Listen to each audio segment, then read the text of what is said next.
Hello everyone, Valentine's day কেমন কাটলো তোমাদের সবার? আমি চলে গেছিলাম ভ্যালেন্টাইন্স ডের দিন হাওড়ায় ফুল মার্কেটে। আর গত 2 বছর ধরে এইটাই করে আসছি, কারণ এই দিন নর্মালের দোকানে এত দাম থাকে, তার তুলনায় মনে হয় হাওড়ায় একটু খুঁজে দেখলে দামটা অনেকটাই কম পাওয়া যায়। তবে হ্যাঁ, টাইমিংটা মেনটেন করতে হবে, একটা টাইমিং আছে, সেই টাইমে যদি তোমরা যেতে পারো তাহলে সস্তায় অনেক ভালো জিনিসও পেয়ে যেতে পারো।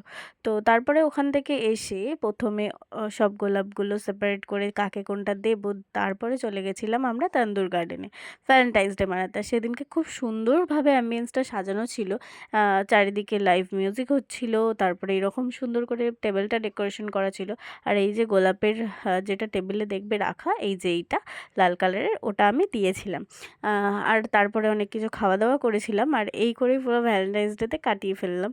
আর কাটিয়েছি বলতে সন্ধ্যে থেকেই কাটিয়েছিলাম। তোমরা কে কীভাবে কাটিয়েছো অবশ্যই কিন্তু জানিও। চলো এখনের মতো টাটা।